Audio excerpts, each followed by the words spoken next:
সরকার ধৈর্য ও সংযমের সাথে পরিস্থিতি মোকাবিলা করছে।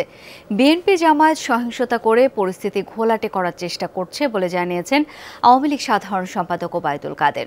বিকালে ধানমন্ডিতে আওয়ামী লীগ সভাপতির রাজনৈতিক কার্যালয়ে সংবাদ সম্মেলনে একথা জানান তিনি। বলেন, সামাজিক মাধ্যমে সাইবার সন্ত্রাসীরা বিভিন্ন অপপ্রচার চালাচ্ছে।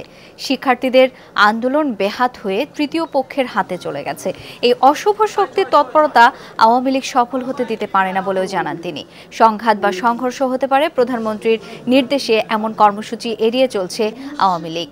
তবে আগামীকাল ঢাকা সিটির সব ওয়ার্ডে জমায়েত এবং সকল নগর ও মহানগরে জমায়েতের ঘোষণা দিয়েছেন ওবায়দুল কাদের।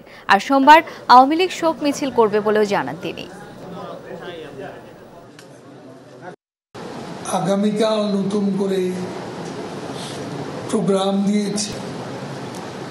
ঢাকা সিটির সব ওয়ার্ডে ওয়ার্ডে জমায়েত এবং বাংলাদেশের সকল জেলা ও মহানগরে জমায়েত।